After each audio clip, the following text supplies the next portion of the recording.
ശ്രീമുഖി സുമധുര സംഗീതനാപി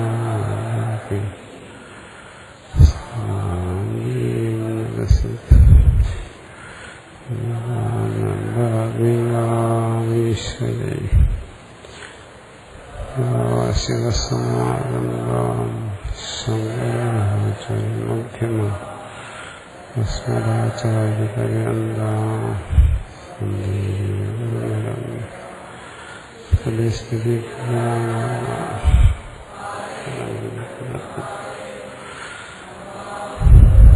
പാദം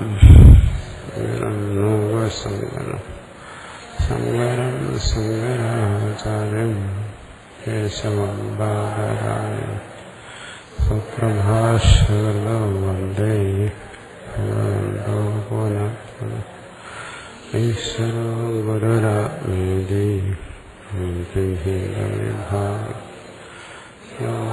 വ്യാപ്തദേഹായ ദക്ഷിണാമൂർത്തയേ നമഃ.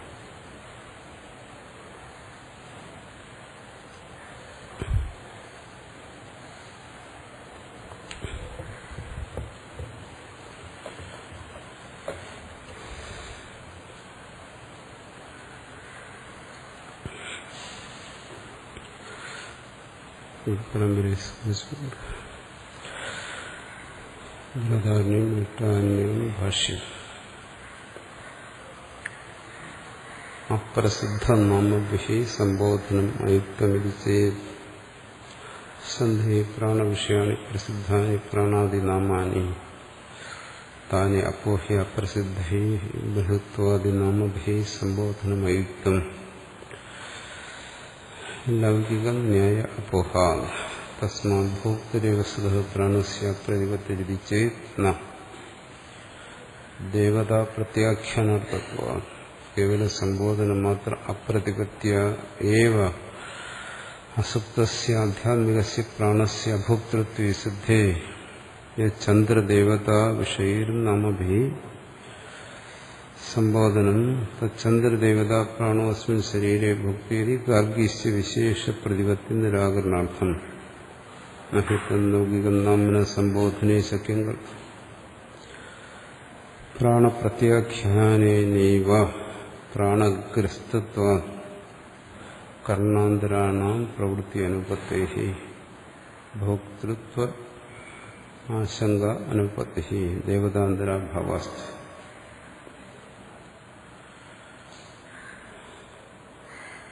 ഇവിടെ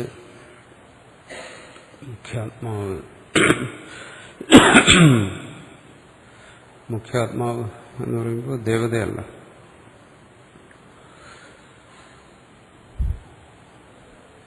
പ്രാണദേവതയല്ല. മുഖ്യാത്മാവിനെ എങ്ങനെ മനസ്സിലാക്കണം? മുഖ്യാത്മാവിനെ മനസ്സിലാക്കുന്നതിനുള്ള ഉപായം എന്താണ്? അതിനുവേണ്ടിയാണ് കാശി രാജാവ് സുഷുപ്തിയെ കാണിക്കുന്നു. സുഷുപ്തിയിൽ നിന്നത് വ്യക്തമാണെന്ന്. ജാഗ്രത്തിൽ മുഖ്യാത്മാവില്ല ഉണ്ട്, പക്ഷെ അത് പറഞ്ഞു അതവിടെ സങ്കീർണമായിരിക്കുന്നു. പ്രാണൻ, ഇന്ദ്രിയങ്ങൾ, മനസ്സ് ഇതെല്ലാം സങ്കീർണമായിരിക്കുന്നു. അതുകൊണ്ട് അതിനെ വ്യക്തമാക്കാൻ പ്രയാസം. അതുകൊണ്ടിവിടെ സുഷുപ്തിയിലേക്ക് പോകും. അവിടെ സുഷുപ്തനായിരിക്കുന്നതാണ് ആത്മാവ് എന്ന് പറഞ്ഞു. സുഷുപ്തിയിൽ എന്താ പ്രത്യേകത? അവിടെ പ്രാണൻ സുഷുപ്തനല്ല. ജാഗ്രതയിൽ എല്ലാവരും ഉണർന്നിരിക്കുന്നു. പ്രാണൻ, ഇന്ദ്രിയങ്ങൾ, മനസ്സ്, ആത്മാ എല്ലാം ഉണർന്നിരിക്കുന്നു. അവിടെ സുഷുപ്തിയിൽ പ്രാണൻ ഉണർന്നിരിക്കുന്നു. അസുപ്തൻ എന്ന് പറഞ്ഞു ഭാഷ്യക്കാരൻ. ആത്മാവാണെങ്കിലോ സുപ്തൻ ഇവിടെ പറഞ്ഞു ആത്മപ്രാണയോ സുപ്ത അസുപ്തത്വ വിശേഷ ഉപത്തേഹി. ആത്മാവ് അവിടെ സുപ്തനും പ്രാണൻ അസുപ്തനുമാണെന്ന് വെച്ചാൽ ഉണർന്നിരിക്കുന്നവനാണ്. ഈ വ്യത്യാസത്തിലൂടെ ആ പ്രാണനിൽ നിന്നും വ്യത്യസ്തമായി ആത്മാവിനെ ഗ്രഹിക്കണം. അവിടെ ഗാർഗ്യൻ വെറും പ്രാണനെയല്ല ആത്മാവെന്ന് ധരിച്ചിരുന്നത്. സൂര്യചന്ദ്രാദികളിലെല്ലാം ഇരിക്കുന്ന ആ സൂത്രാത്മ എന്ന് പറയുന്നു പ്രാണദേവതയാണ് ആത്മാവെന്ന് ധരിച്ച് അതിനെ ഉപാസിക്കണമെന്നാണ് പറഞ്ഞത്. അതിൽ നിന്ന് സുഷുപ്താത്മാവ് വ്യത്യസ്തമാണെന്ന് കാണിക്കുന്നതിന് വേണ്ടി ഉറങ്ങിക്കിടക്കുന്ന ആളിനെ പോയി വിളിച്ചു. ബൃഹൻ പാണ്ഡരവാസ് രാജ സോമൻ വിളിച്ചിട്ട് അവിടെ പ്രതികരണം ഉണ്ടായില്ല. സാധാരണഗതിയിൽ ഒരാളെ വിളിക്കുമ്പോൾ ഉണർന്നിരിക്കുന്ന ആളാണ് പ്രതികരിക്കേണ്ടത്, ഉറങ്ങുന്ന ആളിന് പ്രതികരിക്കാൻ കഴിയത്തില്ല. ഇനി ഉറങ്ങുന്ന ആളെങ്ങനെ പ്രതികരിക്കുന്നതിനെ കുറിച്ച് അടുത്ത് വിശദമായ ചർച്ച വരുന്നു. ആദ്യം ചർച്ച ചെയ്യുന്ന ഉണർന്നിരിക്കുന്ന ആളിനെ കുറിച്ചാണ്. ഉണർന്നിരിക്കുന്ന ആള് ശബ്ദം കേട്ടുകഴിഞ്ഞാൽ പ്രതികരണം ഉണ്ടാവണം, അല്ലെങ്കിൽ ഉണരണം. ഉറങ്ങുകയാണെങ്കിൽ ഉണരണം. ഇവിടെ ഉണർന്നിരിക്കുന്ന ആൾ ഒരു പ്രതികരണവുമില്ല.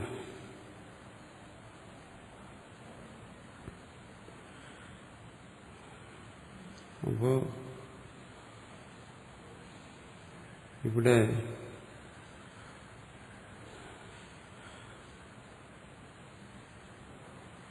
ആ സുഷുപ്തനായിരിക്കുന്ന ആൾ ഉണർന്നിരിക്കുന്ന പ്രാണൻ അല്ല, അത് പ്രതികരിക്കാത്തതുകൊണ്ട്. എന്തുകൊണ്ടല്ല?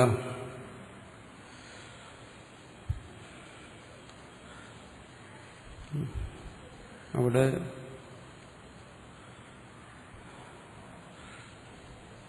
ആ ഉറങ്ങിക്കിടന്ന ആത്മാവ് ഉണർന്നിരുന്നുവെങ്കിൽ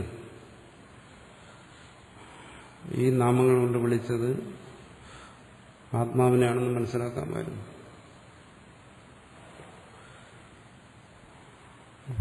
ഉറങ്ങുന്നവൻ ഉണരുന്നില്ല, ഉണർന്നിരിക്കുന്നവൻ പ്രതികരിക്കുന്നുമില്ല.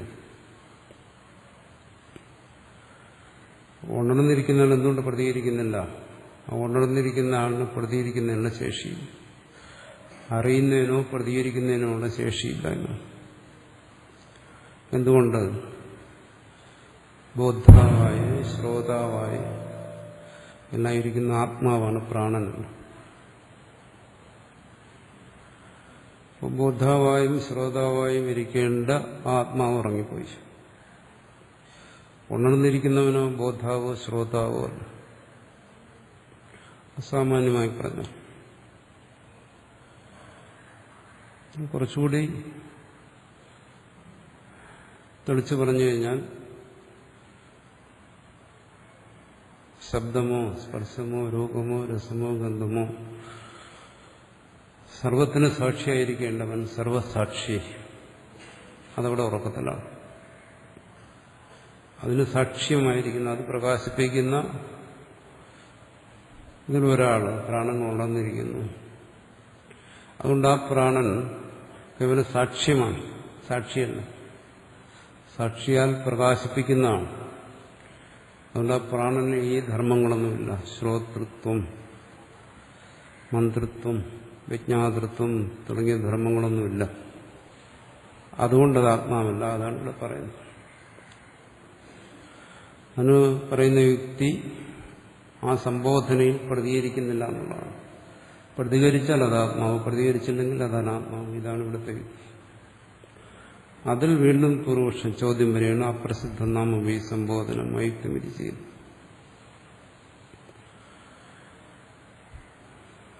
പറയുന്നു അവിടെ ഉണർന്നിരിക്കുന്ന പ്രാണൻ തന്നെയാണ് ആത്മാവ്. പൂർവപക്ഷി പറയുന്നു. ശരി, എന്നാൽ എന്തുകൊണ്ട് പ്രതികരിച്ചില്ല?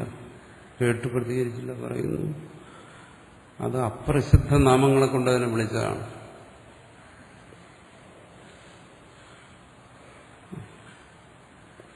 ഒരാളുടെ പേര് രാമൻ എന്നാണ്,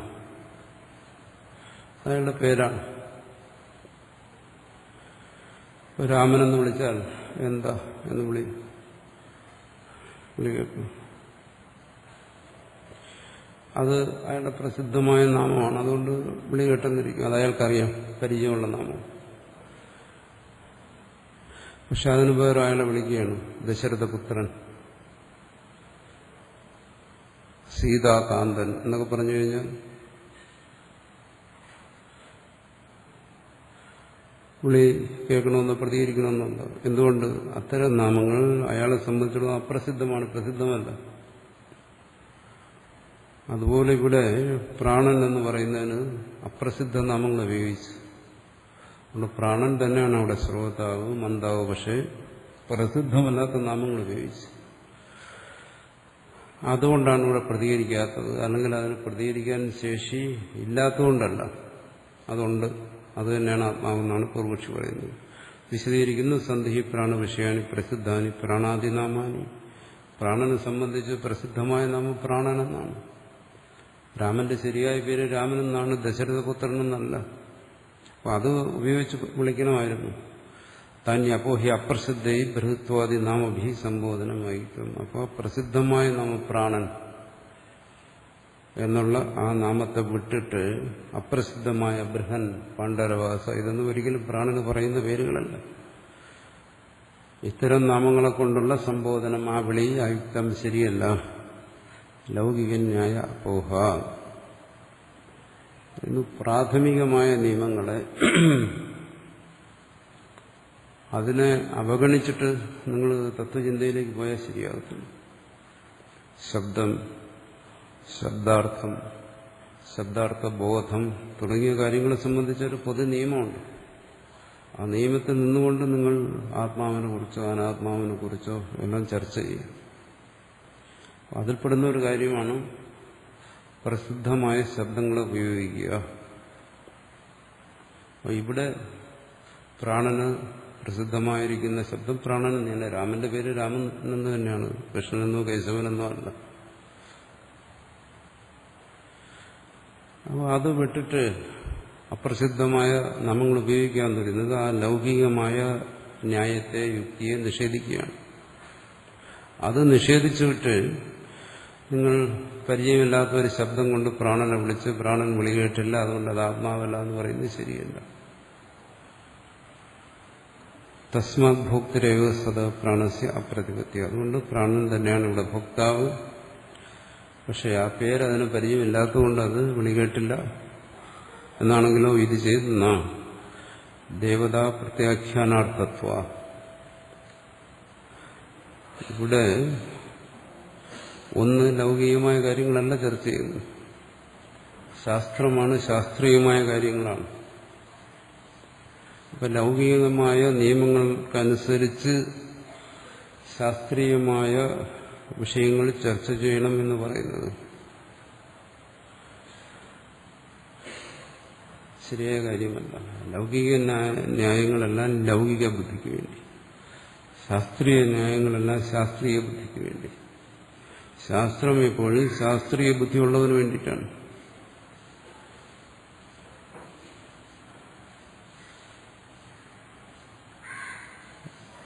കേവല ലൗകിക ബുദ്ധിയുള്ളവന്റെ അടുത്ത് ശാസ്ത്രത്തെ ബോധിപ്പിക്കുന്നത് പൊട്ടന്റെ മുമ്പിൽ ശംഖ് വിളിക്കും പോലെയാണ്. എന്ത് പ്രയോജനം ചെയ്യുന്നത്?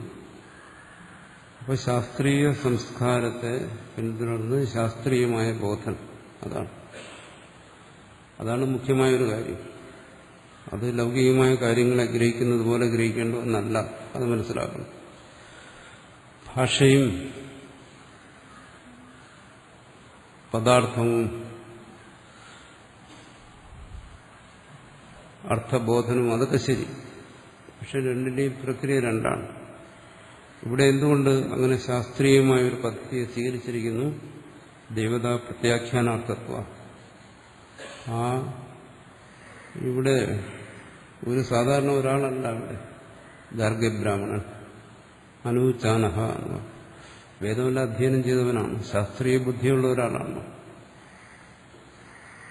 യോഗ്യനാണ് സർവോപരി. അങ്ങനെയുള്ള ഒരാളാണ് ആത്മാവിനെ ദേവത എന്ന് ധരിച്ചത്. സൂത്രാത്മാ ഹിരണ്യഗർഭൻ.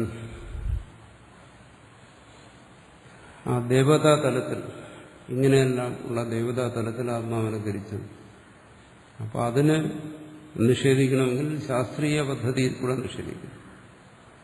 അപ്പൊ ശാസ്ത്രീയമായ നാമങ്ങളാണ് എന്താണ്? ബൃഹൻ, പാണ്ഡരവാസ, രാജ, സോമൻ. അതൊരു ലൗകികന് മനസ്സിലാകത്തില്ലായിരിക്കും, പക്ഷെ ഗാർഗ്യന് മനസ്സിലാകും. അപ്പോൾ അതിലൂടെ, ആ ശബ്ദങ്ങളിലൂടെ ഗാർഗ്യന്റെ മനസ്സിൽ ഇന്നുള്ള ധാരണകളെ തിരുത്തും. പ്രാണദേവതയിൽ നിന്നും മാറ്റി അയാളുടെ മനസ്സിനെ മുഖ്യാത്മാവിലെത്തിക്കുക. അതിനുവേണ്ടിയാണ് കേവല സംബോധന മാത്ര പ്രതിപത്തി ഏവ അസുപ്തസ്യ ആധ്യാത്മികസ്യ പ്രാണസ്യ അഭോക്തൃത്വ സിദ്ധേ പറയുന്നു. ഇത് നമ്മുടെ പ്രാണനെ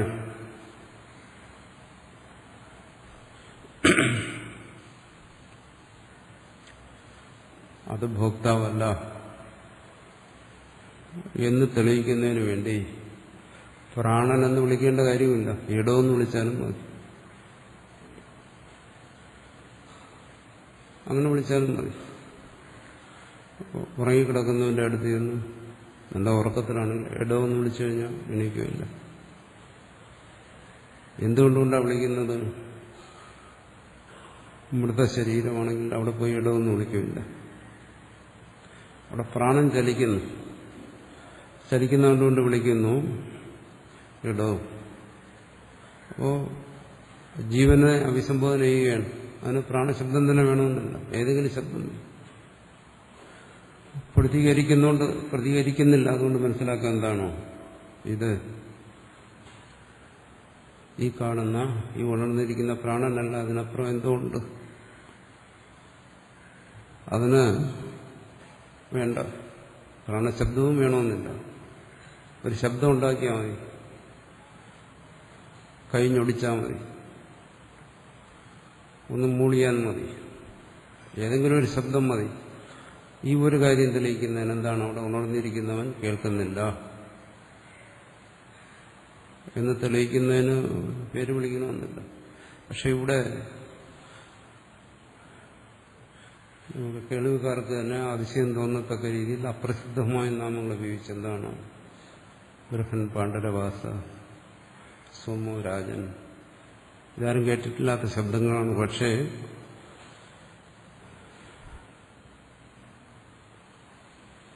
ഗാർഗ്യന് പരിചയമുള്ള ശബ്ദങ്ങളാണ്. ഗാർഗ്യന് പരിചയമുള്ള ശബ്ദങ്ങൾ അവിടെ എന്തുകൊണ്ട് പ്രയോഗിച്ചു? ഈ ശബ്ദത്തിലൂടെ ഗാർഗ്യൻ ധരിക്കുന്നത് ദേവതയാണ്, പ്രാണദേവത.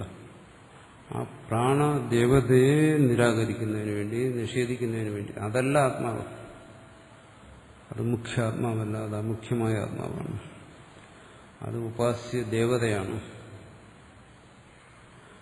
എന്ന് മനസ്സിലാക്കി കൊടുക്കുന്നതിന് വേണ്ടിയിട്ടാണ് ഈ ശബ്ദങ്ങൾ ഉപയോഗിച്ചത്. അല്ലെങ്കിൽ ഈ സന്ദർഭത്തിലേക്ക് നമ്മൾ ആദ്യം കടന്നു വരുമ്പോൾ സുഷുപ്തിയെക്കുറിച്ച് ചർച്ച ചെയ്യുന്നിടത്ത് ഇങ്ങനെ ചില പരിചയമില്ലാത്ത ശബ്ദങ്ങൾ കാണുക. ബൃഹൻ, പാണ്ഡരവാസ, സോമരാജൻ.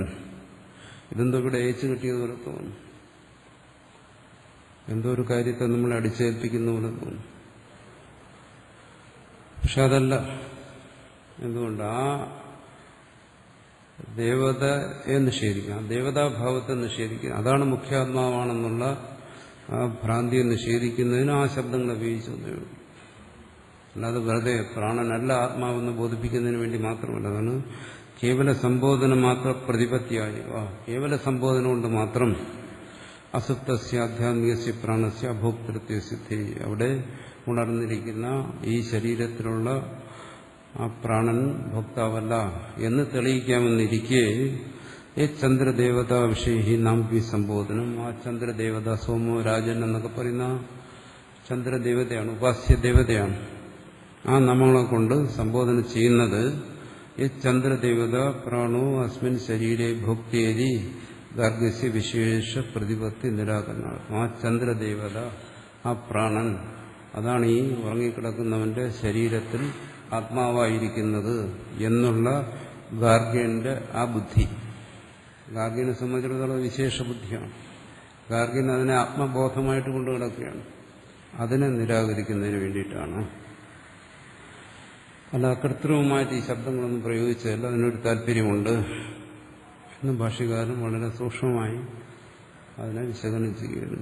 നഹി തദ് ലൗകികം നാംന സംബോധനേ ശക്യം കർത്തും. ഈ ഒരറിവ്, പ്രാണദേവത അല്ല മുഖ്യാത്മാവ്, രണ്ടും രണ്ടാണ് എന്നുള്ള ഒരു ബോധം, അത് കൈതട്ടിയതുകൊണ്ടോ ഇടവെന്ന് വിളിച്ചതുകൊണ്ടോ ഏതെങ്കിലും ഒരു ശബ്ദത്തിലൂടെ ഉണർത്താൻ ശ്രമിച്ചതുകൊണ്ടൊന്നും നടക്കത്തില്ല.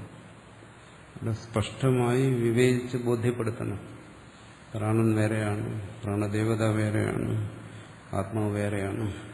അതിന് പ്രാണൻ എന്നുള്ള ലൗകിക ശബ്ദങ്ങളോ അല്ലെങ്കിൽ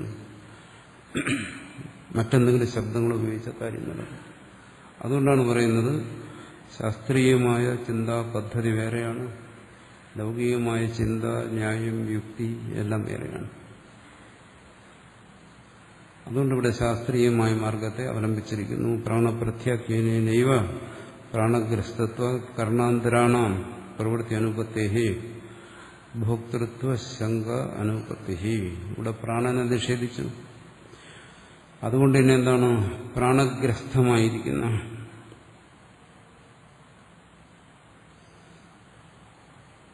പ്രാണൻ ഇപ്പോൾ പ്രാണന്റെ കയ്യിൽ ഒതുങ്ങിയിരിക്കുന്നു. മറ്റു കരണങ്ങളെല്ലാം, ഇന്ദ്രിയങ്ങൾ, മനസ്സ് തുടങ്ങിയ സർവ്വകാര്യങ്ങളും ഇവിടെ നിഷേധിച്ചു. അതൊന്നുമല്ല ഭോക്താവ്.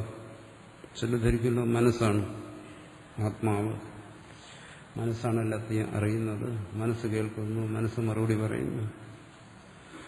പക്ഷെ ഇവിടെ മനസ്സും പ്രവർത്തിക്കുന്നില്ലല്ലോ.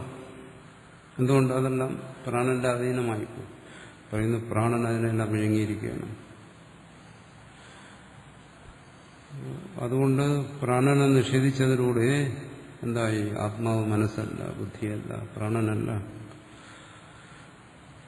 മറ്റിന്ദ്രിയങ്ങളല്ല. കർണാന്തരാണാം പ്രവൃത്തി അനുഭവത്തിൽ ഭോക്തൃത്വ ആശങ്ക അനുഭൂതി. അതൊന്നും ഭോക്താവെന്ന് സംശയിക്കില്ല. അത് വ്യക്തമാകുന്ന സുഷുപ്തിയിലാണ്. പരന്റെ സുഷുപ്തിയിൽ എന്താണ്? ആത്മാവ് ഇതൊന്നുമല്ല, പ്രാണൻ ഉൾപ്പെടെയുള്ള ഒന്നുമല്ല. ദേവതാന്തരാഭാവ, അവിടെ മറ്റൊരു ദേവതകളുമില്ല പ്രാണനല്ലാതെ. അവിടെ ഒരു ദേവതയുള്ളൂ, അതിനെ നിഷേധിച്ചു. ഇനി മറ്റൊരു ദേവതയും അവിടെ ഇല്ല. ഇനി ഇതിനെല്ലാം നിഷേധിച്ചിട്ടുണ്ട്, പിന്നെ മറ്റൊരു ദേവതയാണോ ആത്മാവ്? അതുമല്ല. ദേവതാന്തരാഭാവാസ്ഥ എന്ന് പറഞ്ഞപ്പോൾ അവിടെ വീണ്ടും ചോദ്യം വരുന്നു.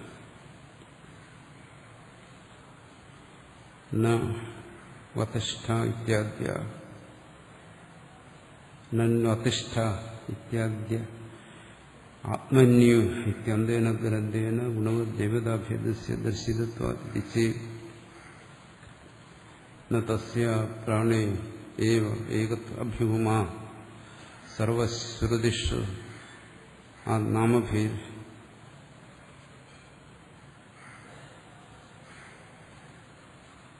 അരനാഭി നിദർശനേന സത്യേന ഛന്ന പ്രാണോ വ അമൃതം ഇരിജ പ്രാണബാഹ്യസ്യ അന്യസ്യ അനഭ്യുമാ ഭോക്തവു യേശവു ഹേവ സർവേ ദേവാ കഥമേകോ ദേവ ഇതി പ്രാണ ഇരിജ സർവദേവാന പ്രാണേ ഏവ ഏകത്വ ഉപാദനാച്ച. വീണ്ടും പൂർവപക്ഷം തരും.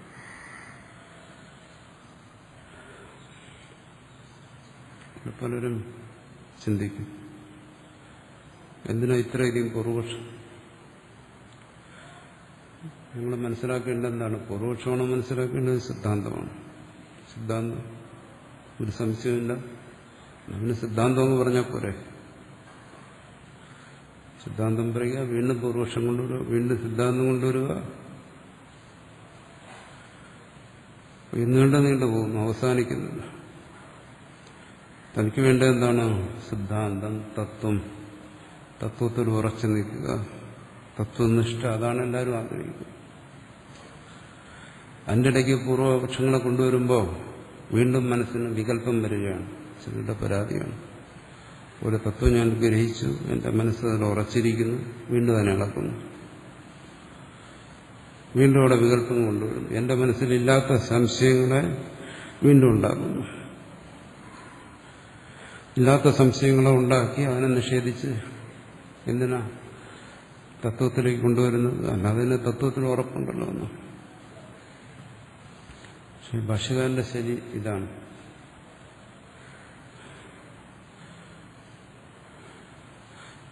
ഈ ഒരു ശൈലിയിലൂടെ അല്ലാതെ ഈ തത്വത്തെ ഒരു സാമാന്യ ബുദ്ധിയുള്ള ഒരാൾക്ക് ഗ്രഹിക്കാൻ പറ്റില്ല. കാരണം സിദ്ധാന്തം എന്ന് പറയുന്നത് ലക്ഷ്യമാണ്. അത് ഒരു ശ്രോതാവിനെ സംബന്ധിച്ചിടത്തോളം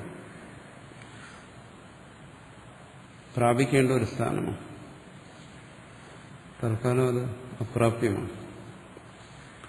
പൂർവപക്ഷങ്ങളെന്ന് പറയുന്നത് അവിടേക്കുള്ള വഴികളാണ്. ഒരു പ്രാപ്യസ്ഥാനത്ത്, ലക്ഷ്യസ്ഥാനത്ത് ഒരു മാർഗത്തിലൂടെ അല്ലാതെ എത്താൻ പറ്റും. ഒന്നിൽ നടക്കണം, അല്ലെങ്കിൽ ഓടണം, അല്ലെങ്കിൽ വാഹനത്തെ ആശ്രയിക്കണം, അല്ലെങ്കിൽ പറക്കണം. ഏതെങ്കിലും ഒരു വഴി കൂടിയേ തീരും. വഴി അറിയാതെ ലക്ഷ്യത്തിലെത്താൻ പറ്റില്ല. ഭാഷ്യകാരൻ പൂർവപക്ഷത്തെ അവതരിപ്പിക്കുന്നത് വഴികളായിട്ട്. അപ്പോൾ വഴികളിലൂടെ സഞ്ചരിച്ച് മാത്രമേ ലക്ഷ്യത്തിലെത്താൻ പറ്റൂ. എന്ന് പറഞ്ഞാൽ എന്താണ് പൂർവപക്ഷം എന്ന് വ്യക്തമായി ധരിക്കുന്ന ഒരാൾക്ക് മാത്രമേ എന്താണ് സിദ്ധാന്തം എന്ന് ധരിക്കാൻ പറ്റും. അപ്പോൾ അതിന്റെ സിദ്ധാന്തത്തിന്റെ വ്യക്തതയ്ക്ക് വേണ്ടിയാണ് പൂർവപക്ഷങ്ങളെ ആവർത്തിച്ച് കൊണ്ടുവരുന്നത്. അല്ലെങ്കിൽ ഒരാൾ വഴിയിലൂടെ സഞ്ചരിക്കാതെ ലക്ഷ്യത്തിലെത്തും എന്ന് വ്യർത്ഥമായി ധരിക്കും പോലെ ഇരിക്കും. അതുകൊണ്ട് ഇത് കൂടിയേ തീരും ഈ ചർച്ച. അല്ലാതെ ലക്ഷ്യത്തിലെത്താൻ കഴിയത്തില്ല. പിന്നെ ചിലപ്പോൾ ഒരു വലിയ പർവ്വതത്തിന്റെ മുകളിലേക്ക് കയറി പോകുന്നതാണ്. അതിന്റെ ഇടത്താവളങ്ങളിൽ എവിടെയെങ്കിലും ചെന്നിരുന്നിട്ട് ഇതാണ് അവസാനം എന്ന് ധരിക്കും പോലെയുള്ളൂ. താൻ ലക്ഷ്യത്തിലെത്തിയെന്ന് ചിലപ്പോൾ ധരിക്കുന്നു. അങ്ങനെ എവിടെയെങ്കിലും ഒരു ഇടത്താവളത്തിൽ ഇരുന്നിട്ട് ഒരാൾ പറയണം ഞാൻ തത്വനിഷ്ഠനായി എന്ന് പറഞ്ഞു കഴിഞ്ഞാൽ അയാളെ കാണിച്ചു കൊടുക്കും. എന്താണ് മേളിലോട്ട് ചൂണ്ടിക്കാണിക്കുന്നത്? ഇതല്ല, ഇനിയും മേളിലോട്ടുണ്ട് കയറാൻ. അങ്ങനെ നീ ഇവിടെ ഇരുന്ന് വിശ്രമിച്ചാൽ കാര്യം നടക്കത്തില്ല. ഇനി ശേഷിക്കുന്നു ലക്ഷ്യത്തിന്റെ മേളിലാണ്. അങ്ങനെ അന്ധമായിട്ട് ചിലർ തത്വനിഷ്ഠരാകും. പൂർണ്ണമായി എന്ന് ധരിക്കും. അപ്പോഴാണ് പൂർവപക്ഷം വരുന്നത്. അല്ല, ഇനിയും മേലോട്ട് കയറാനുണ്ട്. ഇവിടെ വിശ്രമിച്ച കാര്യം നടക്കത്തില്ല, ലക്ഷ്യത്തിലെത്തത്തില്ല. അപ്പോൾ വീണ്ടും വഴി കാണിച്ചു കൊടുക്കുകയാണ്, മുകളിലോട്ട് കയറാനുള്ള വഴി. അതാണ് പൂർവപക്ഷത്തിന്റെ ആവശ്യം. അപ്പോൾ വീണ്ടും എഴുന്നേറ്റ് നടക്കേണ്ടി വരും ലക്ഷ്യത്തിലെത്തുന്നത് വരെ. പൂർവപക്ഷം നമ്മുടെ മുമ്പിൽ വന്നാൽ അതിന്റെ അർത്ഥം എന്താണ്? മാർഗം നമ്മുടെ മുമ്പിലെത്തി, അതിന്റെ അർത്ഥം എന്താണ്? ലക്ഷ്യം ദൂരെയാണ്, ഇനിയുമുണ്ട്. ഇടത്താവളത്തിൽ നമ്മൾ ഭ്രമിച്ചിരിക്കണം. അപ്പം അതുവരെ കടന്നു വന്ന മാർഗങ്ങൾ ശരിയാണ്. താഴെ നിന്ന് ഉയരെ എത്തിയെന്ന് പറയുന്നത് ശരിയാണ്. പക്ഷെ അത് അതിന്റെ കൊടുമുടിയിലെത്തിയിട്ടില്ല. അതിനു വേണ്ടിയിട്ടാണ് വീണ്ടും ഇത് വരുന്നത്. പറയുന്നു ഇവിടെ ഇപ്പൊ പ്രാണദേവതയെ ശരി നിഷേധിച്ചു. മറ്റ് ദേവതകൾ കാണാമല്ലോ. അതേതെങ്കിലും ആയിക്കൂടെ ആത്മാവ്. എന്തുകൊണ്ട് മുമ്പ് പ്രാണദേവത, അഗ്നിദേവത തുടങ്ങിയ ഭാഗങ്ങളെക്കുറിച്ച് ഉപാസനാ പ്രകടനത്തെ ചർച്ച ചെയ്തു. അധിഷ്ഠ തുടങ്ങി ആത്മന്യ കെന്തേന ഗ്രന്ഥേന ഗുണവത് ദേവത ഭേദസ്യ ദൃശ്യത. ദേവതകൾക്ക് ഭേദം വരുന്ന എന്തുകൊണ്ട്? ഗുണങ്ങളെ കൊണ്ട്. അഗ്നിദേവത വേറെയാണ്, പ്രാണദേവത വേറെയാണ്, ഇങ്ങനെ പറയുന്നു. അതുകൊണ്ട് ഇവിടെ മറ്റേതെങ്കിലും ദേവതയാണോ ഉദ്ദേശിക്കുന്നത് എന്നാ തസ്യ പ്രാണേ ഏകത്വാഭ്യൂമാ. കാര്യമില്ല. കാരണം എല്ലാ ദേവതകളും പ്രാണദേവതയിൽ ഏകീഭവിക്കുന്നു. സർവ ഉപാസനകളുടെയും അന്തിമമായ ഭാഗമാണ് ഹിരണ്യഗർഭ ഉപാസന. ഉപാസനയിലൂടെ നേടേണ്ട പരമമായ സ്ഥാനം ഹിരണ്യഗർഭപ്രാപ്തി. അതിനപ്പുറം ഒന്നും നേടാനില്ല വൈദിക ഉപാസനകൾ.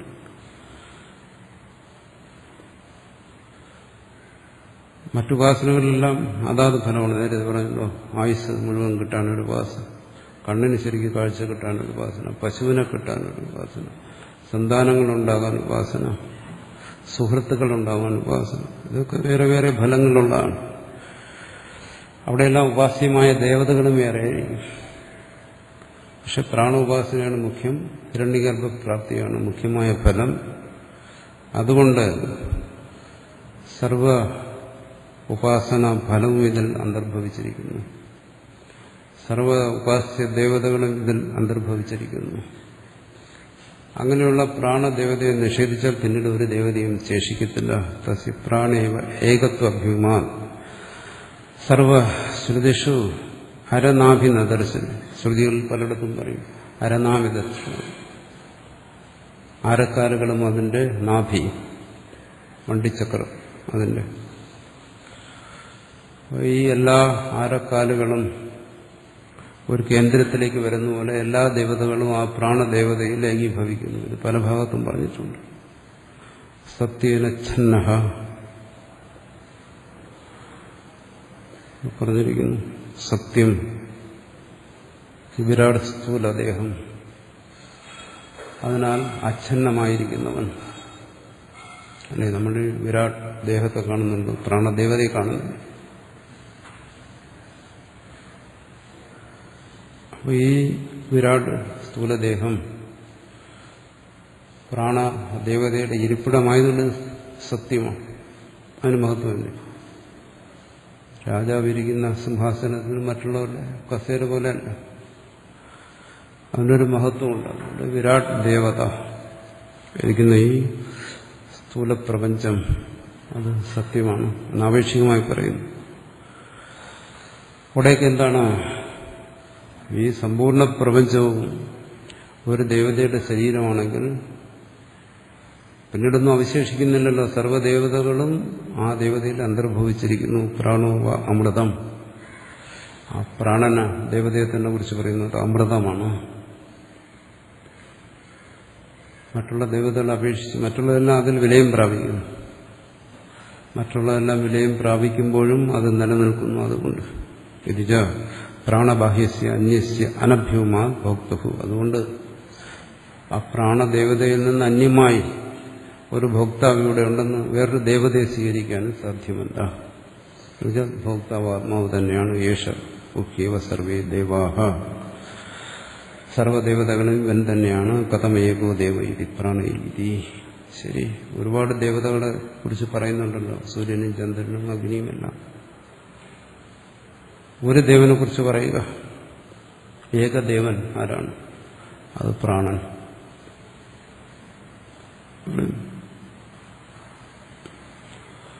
പ്രാണനാണ് എന്ന് പറയും. അപ്പോ വേദങ്ങളിലും ഇവിടെയും ഉപനിഷത്തിനൊക്കെ ചർച്ചയുണ്ട്. ദൈവം ഏകനാണോ അതോ പലതാണ്? നമ്മൾ സാധാരണ പറയാറുണ്ട് എന്താണ്, നമുക്കൊരു ദോഷമായിട്ട് നമ്മൾ ഒരുപാട് ദേവതകളെ സ്വീകരിക്കുന്നു, മറ്റു ചിലരെല്ലാം ഒരു ദൈവത്തെ സ്വീകരിക്കുന്നുള്ളൂ.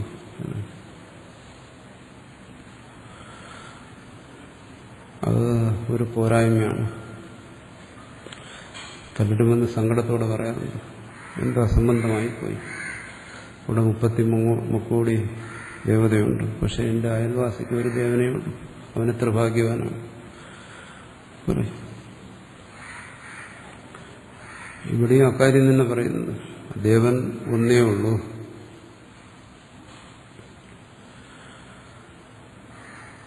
കഥമ ഏകോ ദേവ, പ്രാണനാണ്, പ്രാണദേവതയാണ്. കാരണം ഏകത്വം അനേകത്വം ഇതെല്ലാം ആപേക്ഷികമാണ്. ദ്വൈതത്തിൽ അന്തർഗതമാണ് ഏകമെന്ന് പറഞ്ഞാലും അനേകമെന്ന് പറഞ്ഞാലും. അപ്പൊ ദേവൻ, ഈശ്വരൻ, ഏകം മുമ്പ് നമ്മൾ പറഞ്ഞിട്ടുണ്ട്. ഏകൻ എന്ന് പറയുന്നത് വലിയ ശ്രേഷ്ഠമായ കാര്യമൊന്നുമല്ല. അത് ദേവതാ തലത്തിൽ പറയുന്നതാണ്. ഇവിടെ പറയുന്ന തത്വത്തിന്റെ തലത്തിൽ ഏകമെന്നും അനേകമെന്നും ഒന്നും പറയാൻ കഴിയും. അതിന് പറയുന്നത് എന്താണ്? അദ്വയം. ഏകവും അനേകവും അല്ലാത്തതുകൊണ്ടാണ്. അനേകമുള്ളിടത്ത് ഏകമുണ്ട്. അതുകൊണ്ട് ദൈവം ഒന്നെന്ന് പറയുന്നത് ഒരു മഹത്തായ കാര്യമൊന്നുമില്ല. ദൈവം ഒന്നെന്ന് എവിടെയെങ്കിലും പറയുന്നുണ്ടെങ്കിൽ ആ ദൈവം കേവലം ഈ പ്രാണതലത്തിലുള്ള ഒരു ദൈവത്തെ, അത്രയേ ഉള്ളൂ അവിടെ ദൈവസങ്കല്പം. അതിനപ്പുറമുള്ള പരമാർത്ഥ തത്വത്തെ അല്ല പറയുന്നത്. ഇവിടെ പറയുന്ന ഈ പ്രാണദേവത, അതിനെയാണ് ഏകദൈവം എന്ന് പറയുന്നത്. എന്തുകൊണ്ട് അത് പറയുന്നത്? സൃഷ്ടിസ്ഥിതി സംഹാരങ്ങളെല്ലാം ചെയ്യുന്നതാണ്, നിഗ്രഹാനുഗ്രഹ ശക്തിയുള്ളതാണ്, ഏകനാണ്.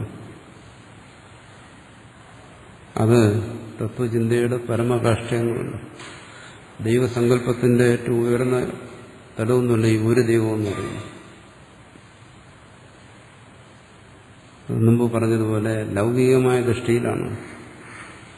അത് പൂർണ്ണമായ ആധ്യാത്മിക ദൃഷ്ടിയല്ല, ആധ്യാത്മിക കാഴ്ചപ്പാടല്ല. പൂർണ്ണമായ ആധ്യാത്മിക കാഴ്ചപ്പാടിൽ എന്താണ്? അത് അദ്വൈതം. അതാണ് അദ്വൈതം എന്ന് പറഞ്ഞാൽ ഏകം എന്നുള്ള അർത്ഥമല്ല. ഏകം പലതുള്ളിടത്ത്, ഏകത്തിനും അനേകത്തിനും അപ്പുറമാണ് അദ്വൈതം. അപ്പൊ ഏകദൈവം എന്ന് പറയുന്നത് എന്താണ്? അദ്വൈത സങ്കല്പത്തെ അപേക്ഷിച്ച് നോക്കുമ്പോൾ അത് ഒരു നിലവാരം കുറഞ്ഞ കാഴ്ചപ്പാടാണ്.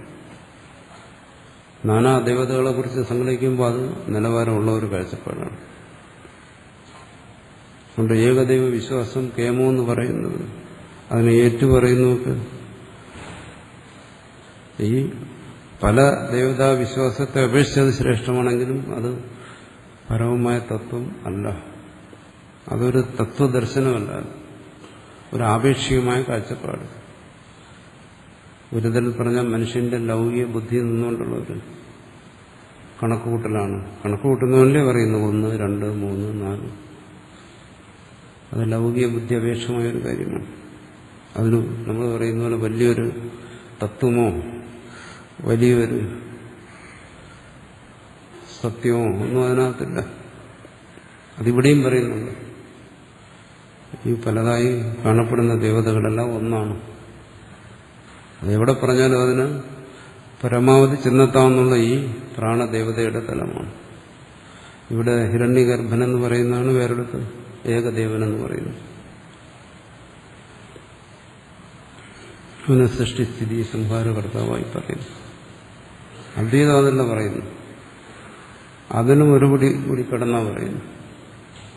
അത് അദ്വൈതമാണ്. ആ വ്യത്യാസം മനസ്സിലാക്കും. അപ്പോൾ അയൽവാസിയെക്കുറിച്ച് അസൂയ തോന്നത്തില്ല. അവന് ഒരു ദൈവമേ ഉള്ളൂ, എനിക്ക് പല ദൈവമായി പോയി എന്ന് പറയത്തില്ല. സർവദേവാനാം പ്രാണി ഏകത്വ ഉപപാദനാച്ച. അതുകൊണ്ട് ഇവിടെ ശ്രുതി സർവദേവതകളെയും പ്രാണനിൽ ഏകീഭവിപ്പിക്കുന്നു. ഒരു ദൈവമേ ഉള്ളൂ. അതിവിടെയും സമ്മതിക്കുന്നു. അല്ല, പല ദൈവങ്ങളൊന്നുമില്ല, ഒരു ദൈവത്തെ ആരാധിച്ചാൽ മതി എന്ന് തന്നെയാണ് ഇവിടെയും പറയുന്നത്.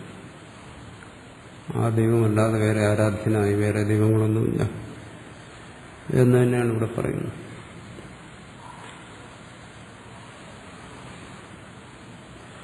വീണ്ടും സംശയം വരുന്നു. അതുകൊണ്ട് ഇവിടെ എന്താണ് പറഞ്ഞത്? മറ്റൊരു ദേവതയൊന്നുമില്ല ഇവിടെ. അവിടെ ഒരു പ്രാണദേവതയുള്ളൂ, അതല്ല ആത്മാവ്. തഥാ കർണഭേദേഷു അനാശങ്ക ദേഹഭേദേഷു സ്മൃതി ജ്ഞാന ഇച്ഛാദി പ്രതിസന്ധാന അനുപത്തേഹേ നഹി അന്യദൃഷ്ടം അന്യസ്മൃതി ജാനാദി ഇച്ഛതി പ്രതിസന്ധാദിവ തസ്മാന്ന കർണഭേദവിഷയേ ഭോക്തൃത്വ ആശങ്ക വിജ്ഞാനമാത്ര വിഷയാവ കഥാചിതപി ഉപപദ്യതേ.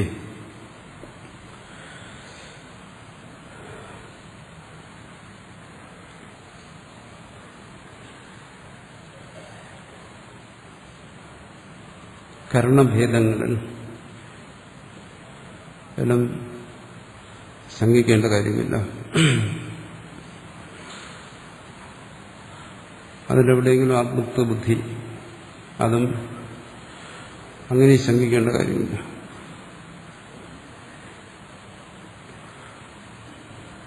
അതിന് പറയുന്നത് എന്താണ്? ദേഹഭേദേഷു വ്യക്തമാക്കുന്നു. അപ്പോ ദേവത എന്നുള്ള വിടട്ടെ, അത് വിടാം. നമുക്ക് ഭൗതികമായ യാഥാർത്ഥ്യത്തിലേക്ക് വരാം.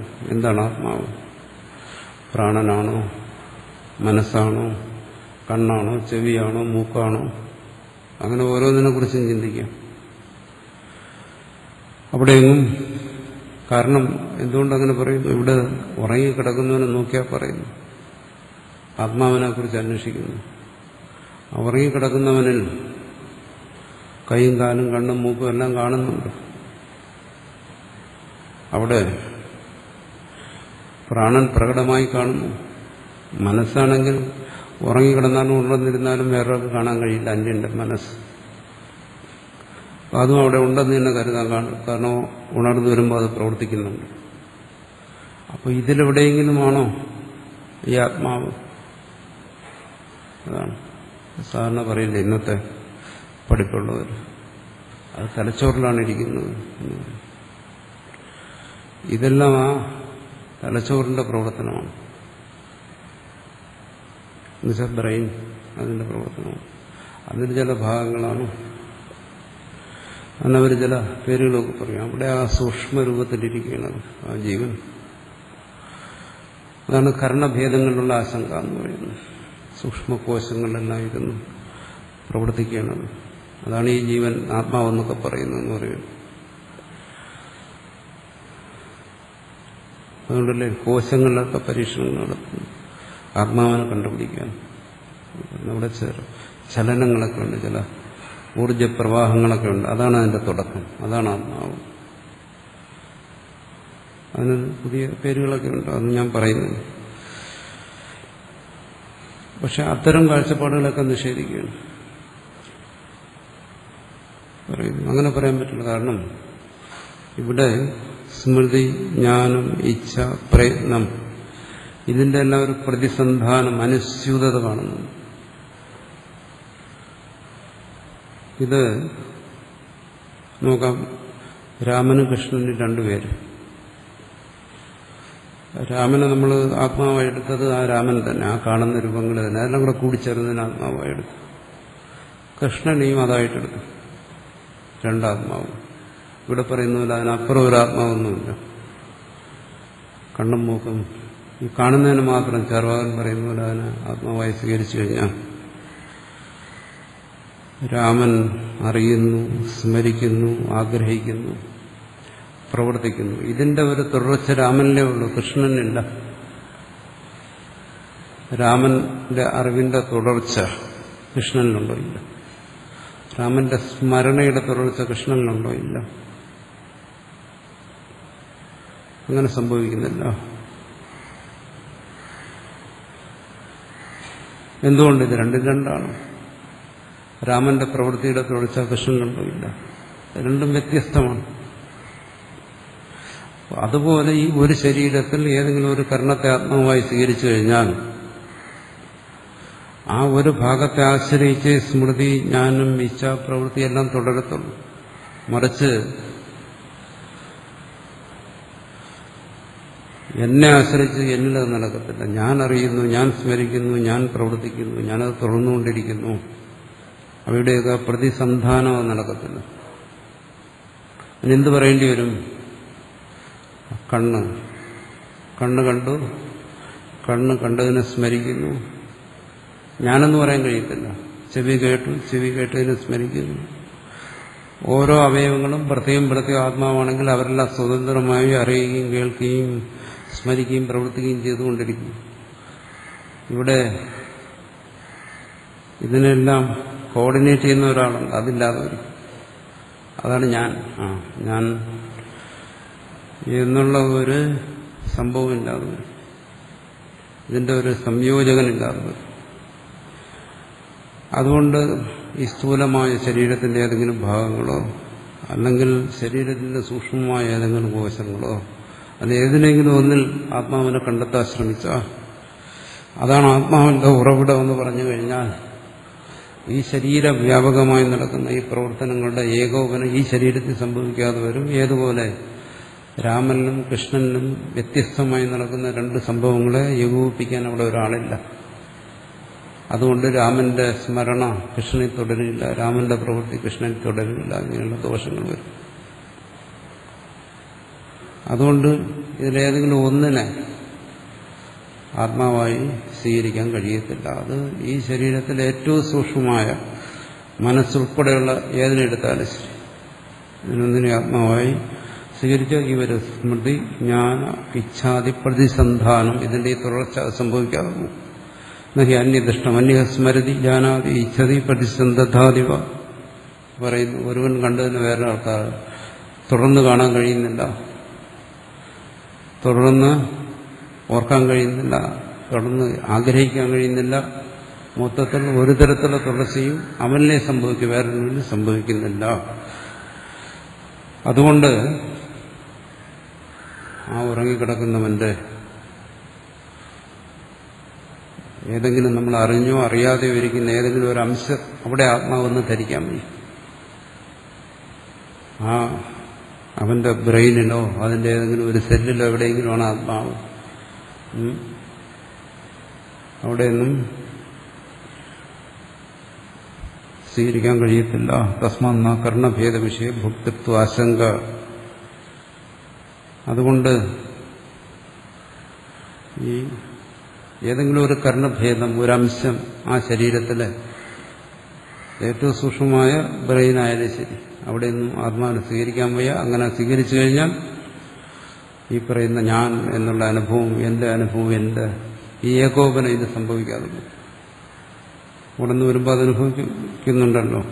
ഇനി വിജ്ഞാനം മാത്ര വിഷയവ കഥാചിത ഉപദ്ധ്യതേ പറയുന്നു. ഉറങ്ങിക്കിടക്കുന്നവനും ഉണർന്നവനും തമ്മിൽ എന്താ വ്യത്യാസം? മുഖ്യമായ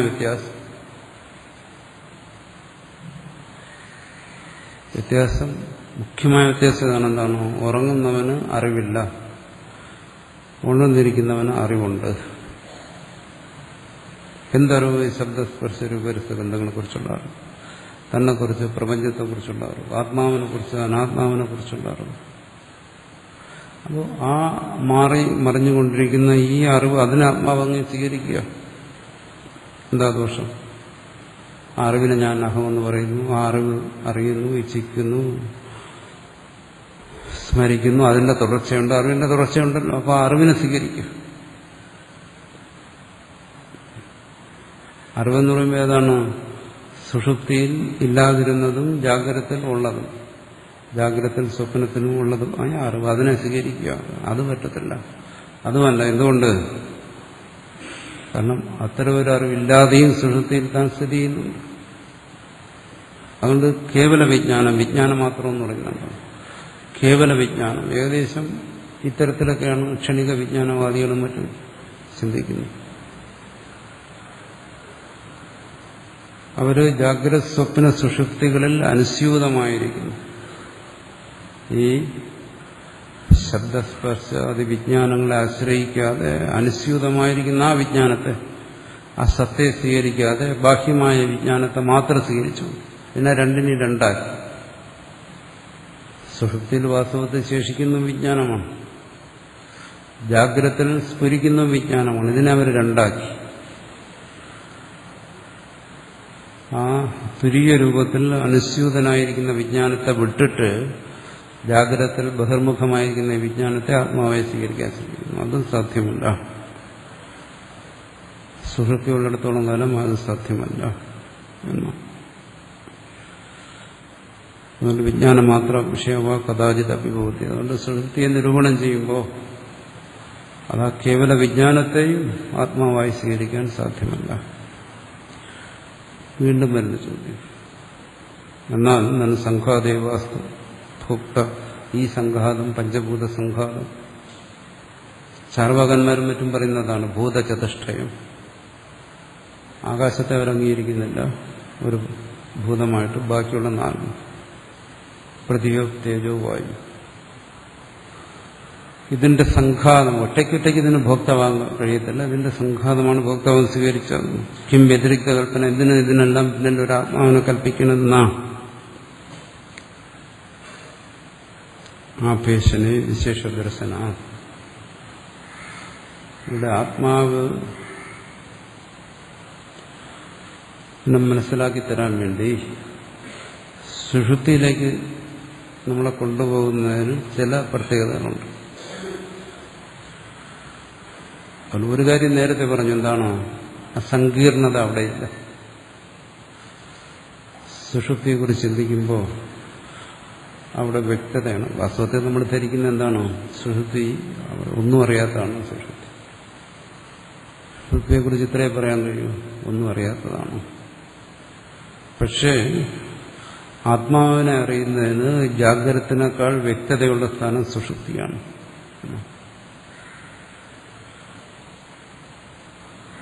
ആ ഒരു വ്യക്തതയ്ക്ക് വേണ്ടിയിട്ടാണ് സുഷുപ്തി അവിടെ സ്വീകരിച്ചിരിക്കുന്നത്.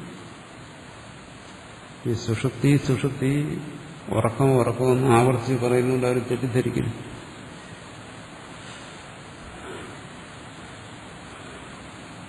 അങ്ങനെ തെറ്റിദ്ധരിക്കരുത്. സുഷുപ്തിയുടെ പ്രാധാന്യം എന്ന് പറയുന്നത് കേവലം ഒരു ദൃഷ്ടാന്തം എന്നുള്ള നിലയ്ക്കാണ്. മുമ്പും പറഞ്ഞിട്ടുണ്ട്.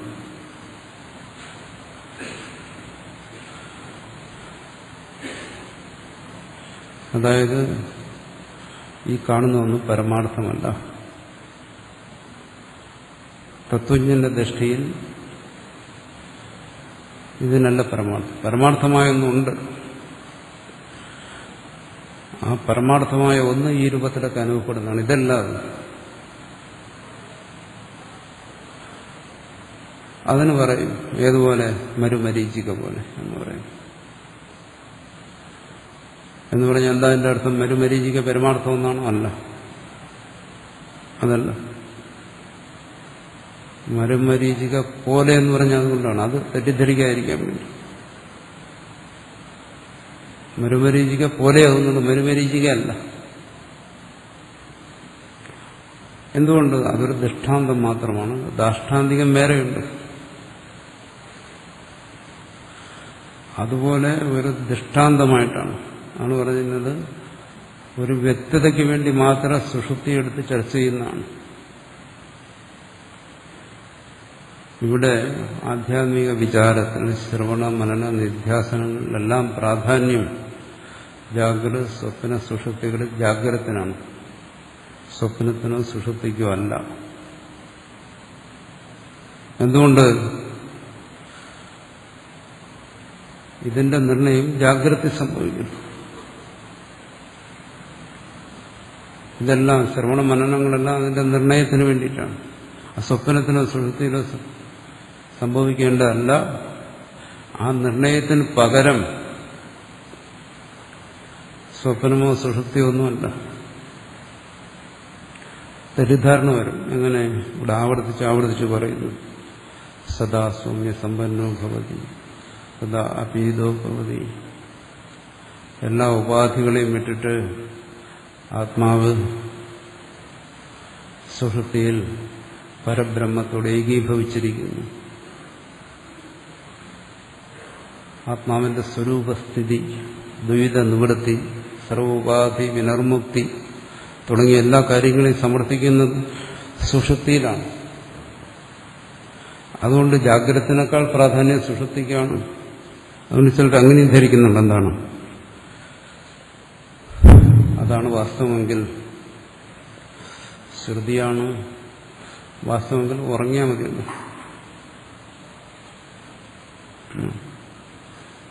ഉറക്കമാണല്ലോ കാമ്യമായിരിക്കുന്നത്. എന്തുകൊണ്ട്? അവിടെ സ്വരൂപസ്ഥിതിയാണ്. അപ്പൊ ജാഗ്രതയിലിരിക്കേണ്ട ഉറങ്ങാം. അങ്ങനെ ചിന്തിക്കുന്നത് വളരെ അപകടം പിടിച്ച കാര്യമാണ്. അപ്പോൾ എല്ലാ ആധ്യാത്മിക സാധനങ്ങളോടെ നിഷ്പ്രഭമാകും. അലസനും മന്ദനും ഒക്കെ ഉള്ളതായി തീരും ആധ്യാത്മികത.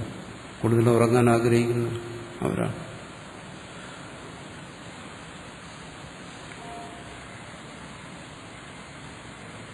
അതുകൊണ്ട് അതല്ല ഇവിടെ പറയുന്നു. ഉറക്കം പറഞ്ഞിട്ട് ദേവീതാരങ്ങളെന്ന് ഉറങ്ങിക്കളയരുത്. നല്ല ഉറക്കം കിട്ടുന്നവർ ഭാഗ്യവാനാണെന്നും വിചാരിക്കരുത്. ഈ പറയുന്ന ചർച്ച ജീവിതത്തിൽ ഒരിക്കലും ഉറങ്ങിയിട്ടില്ലാത്തവർക്കും മനസ്സിലാകും. അതിനുവേണ്ടിയിട്ടാണ് വേറൊരുവന്റെ ഉറക്കത്തെ കാണിച്ചത്. ഉറക്കവും ഈ പറയുന്ന ജാഗ്രതയിലെ ചർച്ചയുമായിട്ട് ഒരു ബന്ധവുമില്ല. ദൃഷ്ടാന്തം എന്ന് പറഞ്ഞാൽ അതൊരു കേവലം ദൃഷ്ടാന്തം മാത്രമാണ്. ആത്മബോധം ഉറക്കത്തിൽ സംഭവിക്കത്തില്ല, അത് ജാഗ്രതയിലേ സംഭവിക്കത്തുള്ളൂ. അതുകൊണ്ട് ഉറക്കം ഇതിനൊരു പ്രതിവിധിയല്ല. നിങ്ങൾ നല്ലവണ്ണം ഉറങ്ങുന്നോ അതോ അങ്ങനെ അല്ലാതെ ഉറങ്ങുന്നു എന്നുള്ള കാര്യത്തിന് ഇതുമായിട്ടൊരു ബന്ധമില്ല. നിങ്ങൾക്ക് എങ്ങനെ വേണമെങ്കിലും ഉറങ്ങാം. ഇനി ഉറക്കമാണ് പരമാർത്ഥം എന്ന് പറഞ്ഞതുകൊണ്ട് ഉറക്കക്കുളി കഴിച്ചാലും ഉറങ്ങാനും ശ്രമിക്കരുത്. കാരണം അതല്ലേ ഇവിടെ പറഞ്ഞു വരുമ്പോൾ അതാണ്. എന്താണ് ഉറക്കത്തിൽ സ്വരൂപസ്ഥിതി, ജാഗ്രതത്തിൽ എന്താണ് പ്രപഞ്ചാനുഭവം, ഇതല്ലേ പറഞ്ഞു വരുന്നു. പക്ഷെ അത് ഓർക്കണം, അത് കേവലം ദൃഷ്ടാന്തം മാത്രമാണ്.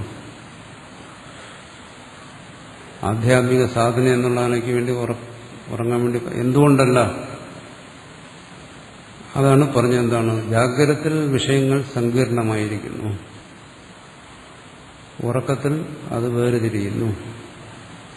അത് ജാഗ്രതത്തിലുള്ള മനനത്തിന് അതൊരു സൗകര്യം മാത്രം, അത്രയേ ഉള്ളൂ. ചില ചോദിക്കും, ഉറക്കത്തിൽ സ്വരൂപസ്ഥിതി ഉണ്ടല്ലോ, ജീവാത്മ പരമാത്മ ഏകത്വം ഉണ്ടല്ലോ, അതുകൊണ്ട് അതിന് പ്രാധാന്യമില്ല, ജാഗ്രതത്തിനെക്കാളും ഇല്ല. എന്തുകൊണ്ട് പറഞ്ഞു? നമ്മൾ മാണ്ഡൂക്യത്തിൽ തന്നെ അത് ചർച്ച ചെയ്തു. ആ ജീവാത്മ പരമാത്മ ഏകത്വം അല്ലെങ്കിൽ സ്വരൂപസ്ഥിതി എന്ന് പറയുന്നത് ജാഗ്രത, സ്വപ്നം, സുഷുപ്തി, സമാധി എല്ലായിടത്തും ഒരുപോലെയാണ്. അതാണ് തത്വം. അത് സുഷുപ്തിയിൽ മാത്രമല്ല. പിന്നെന്താ സുഷുപ്തിയിൽ സ്വരൂപസ്ഥിതി എന്ന് പറയുന്നത്? ആ സ്വരൂപസ്ഥിതിയെ ജാഗ്രതത്തിൽ ഒരുവന് ബോധിക്കണമെങ്കിൽ അതിന് ഉപകരിക്കുന്ന ഒരു ദൃഷ്ടാന്തമാണ് സുഷുപ്തി. അപ്പൊ സുഷുപ്തി അവിടെ എടുത്തു കാണിക്കുന്നത് ജാഗ്രതത്തിലുള്ള ശ്രവണ മനനങ്ങൾക്കുള്ള ഒരു ഉദാഹരണം എന്നുള്ള നിലയ്ക്ക് മാത്രമാണ്. അതുകൊണ്ട് ഇത് ഒരു വ്യക്തിയുടെ സുഷുപ്തിയെ ആശ്രയിച്ചോ അനാശ്രയിച്ചോ അല്ല. എന്നുവെച്ചാൽ ഒരു സുഷുപ്തിയുടെ മേന്മയനുസരിച്ചല്ല, മറിച്ച് ജാഗ്രതയിലെ ബോധത്തെ അനുസരിച്ചിട്ടാണ്. അവൻ ഉണർന്നിരിക്കുമ്പോൾ അറിയണം, ഇതിനെ ചിന്തിക്കണം, മനസ്സിലാക്കണം. അപ്പോൾ സുഷുപ്തിയെ ഒരു പരമമായ നിലയായി കാണിക്കുന്നത് കൊണ്ട് ജാഗ്രതത്തിലെ ഒരു സാധനയും നിഷേധിക്കുന്നില്ല. യോഗമോ ത്യാഗമോ ഭക്തിയോ ജപമോ തന്ത്രമോ മന്ത്രമോ എന്തൊക്കെയുണ്ടോ എല്ലാം ജാഗ്രതത്തിലാണ്. ഓരോന്നിനും അതാതിന്റെ പ്രാധാന്യമുണ്ട്. ഇതിന് പകരമല്ല ഉറക്കം. ആണ് തെറ്റിദ്ധാരണ വരും. അപ്പൊ ഈ സുഷുപ്തിയിൽ സ്വരൂപസ്ഥിതിയാണെന്ന്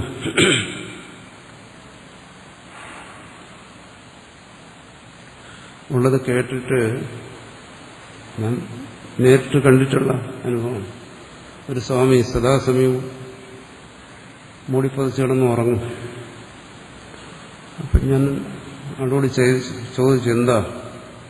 അപ്പോൾ ആള് ഈ കാര്യങ്ങളൊക്കെ കുറെ മനസ്സിലാക്കിയിരിക്കുന്നു, ഉപനിഷത്തിനെ കുറിച്ച് ഒരുവിധം സാമാന്യമായി ചിന്തിച്ചിരിക്കുന്നു.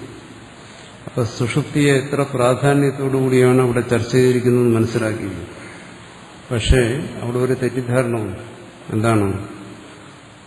സുഷുപ്തിയിൽ സ്വരൂപസ്ഥിതി, ജീവാത്മ പരമാത്മേകത്വം സംഭവിക്കുന്നു എന്നെല്ലാം മനസ്സിലാക്കിയുകൊണ്ട് സാധന ഉറക്കമാണെന്ന് തെറ്റിദ്ധരിച്ചു. എന്നിട്ട് ആളുടെ ജോലി എന്ന് പറഞ്ഞാൽ വയറ് നിറച്ച് ഭക്ഷിക്കുക, എന്നാലേ നല്ല ഉറക്കം കിട്ടും. എന്നിട്ട് മൂടിപ്പതിച്ച് ഉറങ്ങുക, വേറെ ഒന്നും ചെയ്യേണ്ട കാര്യമില്ല. ശ്രവണമനങ്ങൾ ആവശ്യമില്ല. കാരണം ഞാൻ തീരുമാനിച്ചു കഴിഞ്ഞു എന്താണ്, സുഷുപ്തിയിലാണ് ജീവപരം ഏകത്വം സംഭവിക്കുന്നത്. അപ്പോൾ അത് മതി, അത് സംഭവിച്ചാൽ മതിയല്ലോ.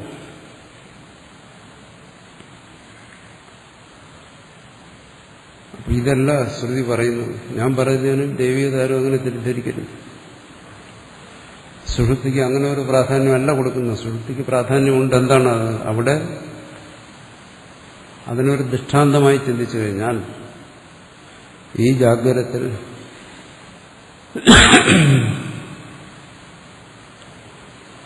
ഈ പറയുന്ന തത്വത്തിന്റെ വ്യക്തത ഉണ്ടാകും.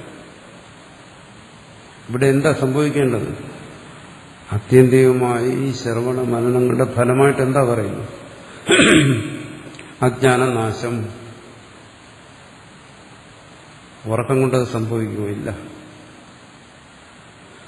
ഉറക്കം കൊണ്ട് പരമാവധി സംഭവിക്കുന്ന എന്താണ്? ഉണരുമ്പം പറയാൻ ഞാനൊന്നും അറിഞ്ഞില്ല, ഇത്രേ സംഭവിക്കത്തുള്ളൂ.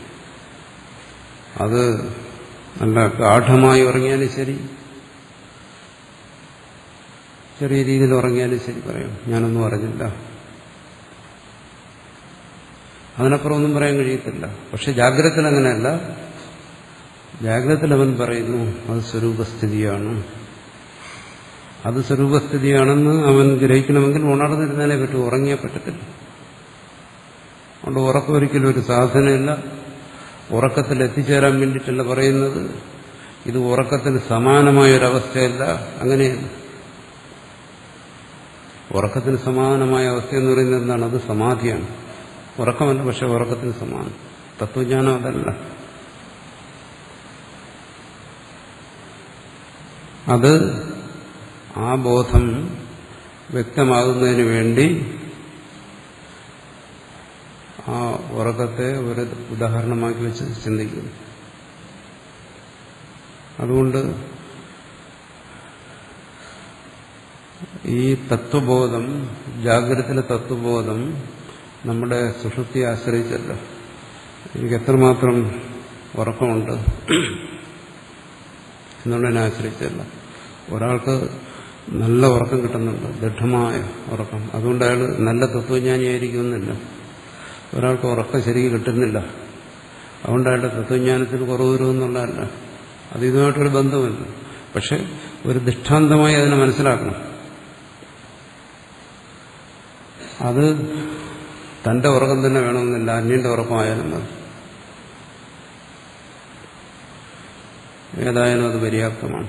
അവിടെ ഒന്ന് ഗ്രഹിക്കണം, എന്താണ് ആ സ്വരൂപസ്ഥിതി. നമ്മൾ ജാഗ്രതയിലിരുന്ന് ചിന്തിക്കുമ്പോൾ അവിടെ ആ ഉറക്കത്തിലൂടെ നമുക്ക് മനസ്സിലാക്കാം അത് ഇതുപോലെയാണ്. ഏകീഭാവം എന്നെല്ലാം പറയുമ്പോൾ അതുപോലെയാണ്. പക്ഷെ അതുപോലെയാണ് എന്നുള്ള ആ ബോധം എവിടെയാണ് സംഭവിക്കുന്നത്? ഉണർന്നിരുന്നാലേ സംഭവിക്കത്തുള്ളൂ. ആത്മബോധം ഉണർവിലേ സംഭവിക്കത്തുള്ളൂ. ചിലർ ചോദിക്കും, എന്താണ് ഇത്തരം ശ്രവണം, മനനം, നിശ്ചയമെല്ലാം സ്വപ്നത്തിൽ സംഭവിച്ചാലോ ഈ ജാഗ്രതത്തിന് എന്താ ഇത്രയും പ്രാധാന്യം കൊടുക്കുന്നത്? അങ്ങനെയും ചിലർ ചോദിക്കും. മുട്ടാത്തർക്ക് സ്വപ്നത്തിൽ സംഭവിച്ചാൽ അത് ബോധമാകും. ഈ ശ്രവണം ഇപ്പൊ നമ്മൾ അനുഭവിച്ചുകൊണ്ടിരിക്കുന്ന ശ്രവണ മനന നിധ്യാസനങ്ങൾ ഒരു സ്വപ്നത്തിൽ സംഭവിക്കുന്നു എന്ന് പറയുകയാണെങ്കിൽ അത് തന്നെയാണ് ജാഗ്രത. അതിനാണ് ജാഗ്രത എന്ന് പറയുന്നത്. അവിടെ അതിൽ നിന്ന് വേറിട്ടൊരു സ്വപ്നമില്ല. ഇതെവിടെയാണോ സംഭവിക്കുന്നത് അത് ജാഗ്രത. എന്നാൽ പിന്നെ ഇതൊന്നും ഇല്ലാതിരിക്കുന്ന ജാഗ്രതയിൽ നിന്ന് എന്താ അതിന് വ്യത്യാസം? കാരണം ആ ജാഗ്രതത്തിൽ ആത്മാവിനെ സംബന്ധിച്ചുള്ള അജ്ഞാന സംശയ വിപരീയ ദോഷങ്ങൾ മാറുന്നുകൊണ്ട് അതിനെ പറയുന്നു ശാസ്ത്രം. അത് വെറും ഒരു ലൗകിക ജാഗ്രത ആയിട്ട് എടുക്കേണ്ട, അതിന് മഹാജാഗ്രത ആയിട്ട് സ്വീകരിക്കും. എന്തുകൊണ്ട് അവിടെ അജ്ഞാനനാശം സംഭവിക്കുന്നു? അത് സ്വപ്നത്തിലോ അല്ലെങ്കിൽ സുഷുപ്തിയിലോ സംഭവിക്കുന്നില്ല. എന്തുകൊണ്ട്? അതൊന്നും ഇപ്പം നമ്മുടെ മുമ്പിലില്ല. നമ്മുടെ മുമ്പിൽ ഇപ്പോൾ ഉള്ളത് എന്താണ്? ജാഗ്രത. ഇവിടെ സ്വപ്നമുണ്ടോ? ഇല്ല. ഇത് എവിടെ സംഭവിക്കുന്നു അതിനാണ് ജാഗ്രത എന്ന് പറയുന്നത്. ഇതെവിടെ സംഭവിക്കുന്നില്ലയോ അവിടെയാണ് പറയുന്നത് സുഷുപ്തി അല്ലെങ്കിൽ സ്വപ്നം. അപ്പോൾ സുഷുപ്തിയിൽ ജ്ഞാനിയായിരിക്കുമോ, ജ്ഞാനം ഉണ്ടായിരിക്കുമോ, സ്വപ്നത്തിൽ ജ്ഞാനം ഉണ്ടാകുമോ, ഇത്തരം ചോദ്യങ്ങളെല്ലാം എന്ത് അസംബന്ധമാണ്. ഇങ്ങനെ ചിന്തിക്കുമ്പോൾ നമുക്ക് മനസ്സിലാകും. അതിന് ശ്രുതി എന്ന് പറയുന്നത് എന്താണ്? ഉത്തിഷ്ഠത ജാഗ്രത എന്നാണ്. ഉണർന്നിരിക്കാനാണ് പറയുന്നത്, അല്ലാതെ ഉറങ്ങിക്കിടക്കാനല്ല പറയുന്നത്. പക്ഷേ ഈ സുഷുപ്തിക്ക് ഇത്രയും പ്രാധാന്യം ശ്രുതി കൊടുക്കുമ്പോൾ തെറ്റിദ്ധാരണ വരാം. അതിനാണെന്തോ പ്രാധാന്യം. പക്ഷേ മറ്റൊന്ന്, ഈ ജാഗ്രതത്തിൽ ഈ സുഷുപ്തിക്ക് എത്രമാത്രം പ്രാധാന്യം കൊടുത്താണ് ശ്രുതി ഇതിനെ വെളിപ്പെടുത്തുന്നത്, ആ പ്രാധാന്യത്തോടു കൂടി തന്നെ അത് മനസ്സിലാക്കണം. ആ ബോധം ജാഗ്രതയിൽ തന്നെ വരണം. ആ ബോധം ജാഗ്രതയിൽ വരുന്നില്ലെങ്കിൽ അതിന് വേണ്ട സാധനങ്ങൾ ചെയ്യണം. ആ സാധനങ്ങളുടെ എല്ലാ സ്ഥാനവും ഈ ജാഗ്രതാണ്. സുഷുപ്തി സ്വപ്നമൊന്നുമല്ല സാധനം, ഇവിടെ സ്ഥാനം.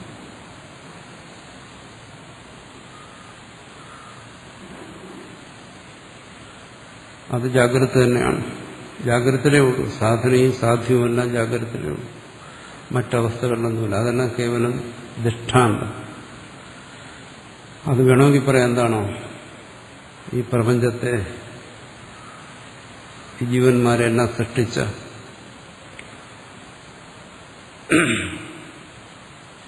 ആ സത്ത്, അങ്ങനെയാണ് പറയുന്നത്.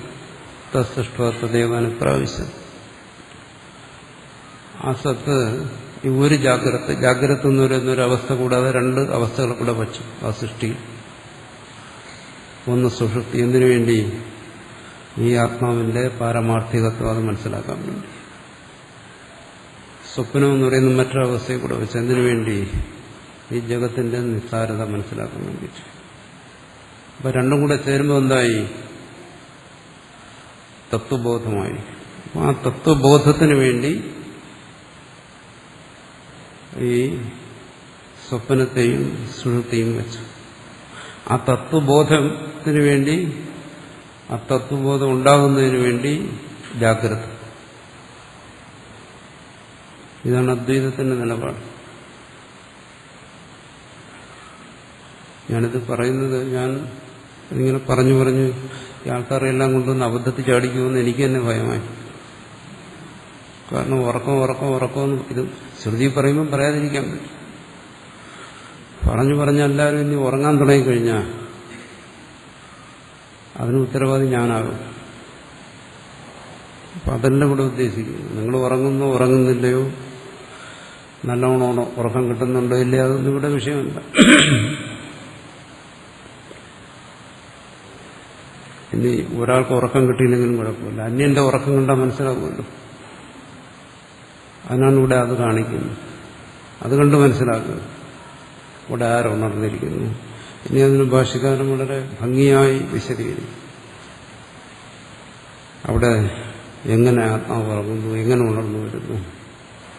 അതുകൊണ്ട് ജാഗ്രത സ്വപ്ന സൃഷ്ടികളെല്ലാം ഏകരൂപത്തിലിരിക്കുന്ന തുര്യൻ.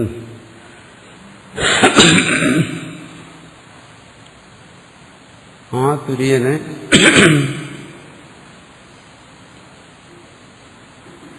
അതിനെ ഈ ജാഗ്രതത്തിൽ അതിനെ ബോധിപ്പിക്കുന്നതിന് വേണ്ടി, അതിന്റെ വ്യക്തതയ്ക്ക് വേണ്ടി ആ സുഷുപ്തിയെ ഇത്രയും ആഴത്തിൽ, ഇത്രയും വിശദമായി ചർച്ച ചെയ്യുന്നു. പക്ഷെ ഇത് ഒഴിവാക്കാൻ പറ്റത്തില്ല. അദ്വൈത ശ്രവണ മനനങ്ങളിൽ വന്ന ഒരു തകരാറും അതാണ്. കാരണം ഇവിടെ മുഖ്യമാണ് അവസ്ഥാത്രയ വിശകലനം. പാരമാർത്ഥികതയെ ബോധിപ്പിക്കാൻ സുഷുപ്തിയും പ്രപഞ്ച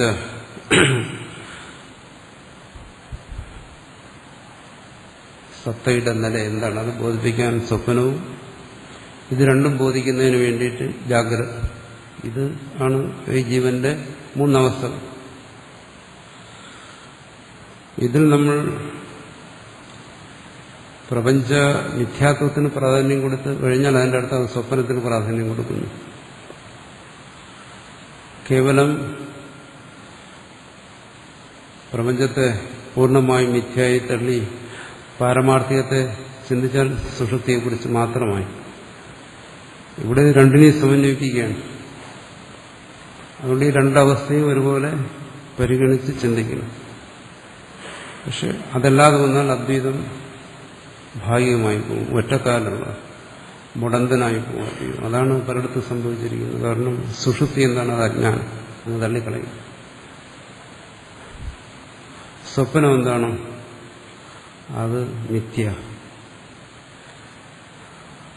ജാഗ്രത മിഥ്യ. പിന്നെ എന്താണ് ഉള്ളത്? സമാധി, അവിടെ എത്തിച്ചേരുക. ഇത് അദ്വൈതമല്ല. പക്ഷെ ഇതാണ് അദ്വൈതമെന്ന് തെറ്റിദ്ധരിച്ചിട്ടുണ്ട്.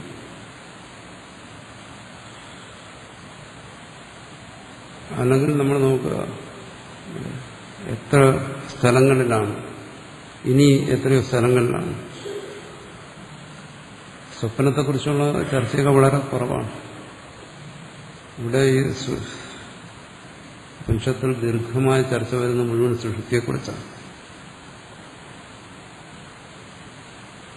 അപ്പോൾ അദ്വൈത ബോധത്തിന് ആ ഒരു വിചാരത്തിന്റെ പ്രാധാന്യം വളരെ വലുതാണ്. പക്ഷെ അത് ജാഗ്രതത്തിലുള്ള പ്രാധാന്യത്തെ കണക്കിലെടുത്ത് വേണം, ജാഗ്രതത്തിന്റെ പ്രാധാന്യം. ഇവിടെ അത് ബോധിക്കണം. എന്താ ഇവിടെ ഗാർഗ്യനും അജാതശത്രുവും ഉറങ്ങിക്കിടക്കുന്നവനെ ചൂണ്ടിക്കാണിച്ചിട്ട് ചർച്ച ചെയ്യുകയാണ്. അതവരുടെ സുഷുപ്തിയല്ല, അവരുടെ ജാഗ്രതാണ്. ആ ചർച്ച മുഴുവൻ ജാഗ്രതയിലാണ് സംഭവിക്കുന്നത്. അതിനപ്പുറം എന്നാൽ നമുക്ക് ആത്മനിഷ്ഠരാകാം, പോയി കിടന്നുറങ്ങാമെന്ന് പറയുന്നുണ്ടോ? നമുക്ക് അങ്ങനെ ഒരിടത്തും പറയുന്നില്ല. ഉറക്കാത്മനിഷ്ഠയല്ല. ശരിക്കും അത് അലസന്റെയും മന്ദന്റെയും ഉപായമാണ്.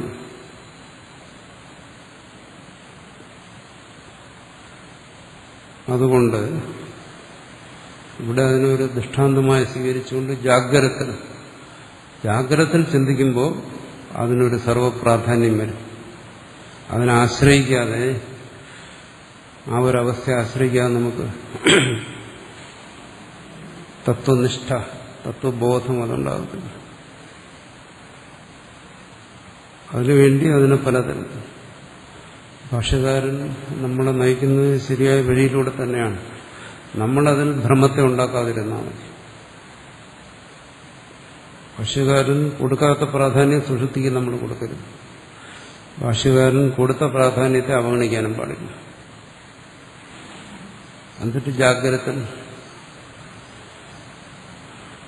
അതിനെക്കുറിച്ച് ചിന്തിക്കുക. സുഷുപ്തിയിൽ എന്താണ് സംഭവിക്കുന്നത്? സുഷുപ്തിയിൽ ആത്മാവ് ഉറങ്ങുന്നു എന്ന് പറയുന്നു. ഇതിനെ ജാഗ്രതയിൽ എങ്ങനെ മനസ്സിലാക്കണം? ആ ജാഗ്രതയുള്ള അറിവ്, അതാണ് ആത്മബോധം. അത് ഭാഷ്യകാരൻ വിശദീകരിക്കുന്നു. ആപേക്ഷനെ വിശേഷ ദർശന. ഇതിനെക്കുറിച്ച് ആദ്യം കേൾക്കുമ്പോൾ ആർക്കും ഇതിലൊരു വലിയ ഗൗരവമുള്ള കാര്യം തോന്നത്തില്ല. കാരണം ഒരാളെ വിളിക്കുന്നു, അയാൾ ഉണരുന്നില്ല. ഒരാളെ തടവുന്നു, ഉണരുന്നില്ല. പുലിക്ക് വിളിക്കുന്നു, ഉണരുന്നു. ഇതിലൂടെയൊക്കെ എന്താ ആത്മാവിനെ തെളിയിക്കാൻ പോകും? ഇതിലെന്താ അത്ര വലിയ കാര്യം? ആത്മബോധത്തിന് വേണ്ടിയിട്ട് ഇവിടെ ധ്യാനിക്കാൻ പറയുന്നില്ല, ജപിക്കാൻ പറയുന്നില്ല, ഒന്നും പറയുന്നില്ല. ഈ കാര്യങ്ങളൊക്കെയാണ് പറയുന്നത്. ഇതാണ് ആത്മബോധത്തിന്റെ വഴിയെന്ന് പറയുന്നത്. മറ്റുള്ളതെല്ലാം ആത്മബോധത്തിന്റെ യോഗ്യതയ്ക്കുള്ള വഴികളാണ്. ആ യോഗ്യത ഉള്ളവന് ഇത് വളരെ സ്പഷ്ടമായ കാര്യമാണ്. ഇവിടെ പറയുന്ന കാര്യമാണ്.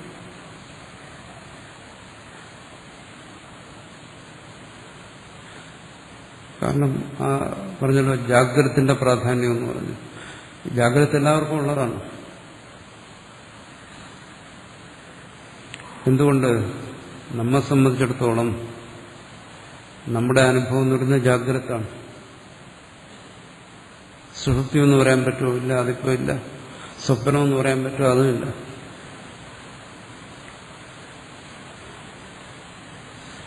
അതുകൊണ്ടാണ് ഭാഷ്യകാരൻ ആവർത്തിച്ചാവർത്തി പറയും ഇത് ശ്രുതേഹി ശ്രുതേഹി. ശ്രുതിക്ക് പരമമായ പ്രാധാന്യത്തെ കൊടുക്കും. പക്ഷേ തത്വത്തിലേക്ക് വരുമ്പം പറയും എന്താണ്? അനുഭവ അവസാനത്വ. ശ്രുതിയെ ഒരു പ്രമാണമായി സ്വീകരിച്ചുകൊണ്ട് യുക്തിയെ ആശ്രയിച്ച് ഈ മനനം ചെയ്യുന്നുണ്ടെങ്കിലും ഇത് അനുഭവത്തിൽ അവസാനിക്കുന്നതാണ്. അനുഭവം എന്ന് പറയുന്നത് ആരുടെ അനുഭവം? എല്ലാവരുടെയും അനുഭവം. അല്ല, ഇത് ഉപദേശിക്കുന്ന ആളുടെ അനുഭവമൊന്നുമല്ല. ഇത് ഉപദേശിക്കുന്നവന്റെയും കേൾക്കുന്നവന്റെയും അനുഭവം. എന്തുകൊണ്ട്? ഈ ഉപദേശിക്കുന്നവനും കേൾക്കുന്നവനും ജാഗ്രതത്തിലാണ്. ഉപദേശിക്കുന്നവനും കേൾക്കുന്നവനും അനുഭവത്തിലാണ്. അതാണ് അനുഭവ അവസാനത്വം എന്ന് പറയുന്നത്. അനുഭവത്തിൽ വരുമ്പോൾ പിന്നെ അവിടെ ശ്രുതിക്കും യുക്തിക്കും ഒന്നും യാതൊരു സ്ഥാനവുമില്ല.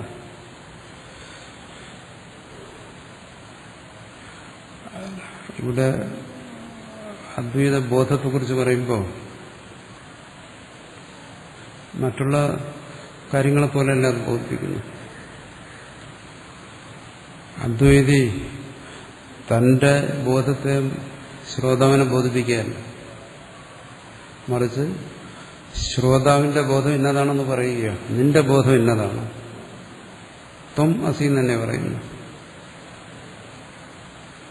നിന്റെ ബോധം അതെന്നാണ്. അല്ലാതെ എന്റെ ജ്ഞാനത്തെ വേറൊരാൾക്ക് വിളമ്പി കൊടുക്കുകയല്ല ചെയ്യുന്നു അദ്വൈതത്തിന്. എന്തുകൊണ്ട്? രണ്ടുപേരും ഒരേ ബോധത്തിലാണ് നിൽക്കുന്നത്. സുഷുപ്തിയിൽ നിന്നുകൊണ്ട് ജാഗ്രതയിൽ ഇരിക്കുന്നതാണ് ഉപദേശിക്കാൻ പറ്റും. സ്വപ്നത്തിൽ നിന്നുകൊണ്ട് സാധ്യമാകും. രണ്ടുപേരും ഒരേ ബോധതലത്തിലാണ്, ജാഗ്രതത്തിലാണ്. അപ്പോൾ ആ ഉപദേശിക്കുന്ന ആള് അയാളുടെ അനുഭവത്തെ വെളിപ്പെടുത്തുന്നു എന്ന് വെച്ചാൽ അത് കേൾക്കുന്നവന്റെ അനുഭവമാണ്. രണ്ടും തമ്മിൽ വ്യത്യാസം വരാൻ വഴിയില്ല. ഗ്രഹിക്കുന്നുണ്ടെങ്കിൽ അത് ഭാഷ്യകാരൻ ബ്രഹ്മസൂത്രത്തിൽ 4-ാം അധ്യായത്തിൽ അവസാനം ചർച്ച ചെയ്യുന്ന ഒരു ഭാഗത്ത് വിശദമായി പറയും. എന്താണ്? ശ്രുതി ഇങ്ങനെ പറയുന്നു എന്ന് പറഞ്ഞ് ആചാര്യൻ വെളിപ്പെടുത്തുന്നു. ഗുരു വെളിപ്പെടുത്തുന്നത് സ്വന്തം അനുഭവത്തെ തന്നെയാണ്. അപ്പോൾ ശിഷ്യനത് വെളിപ്പെടണം.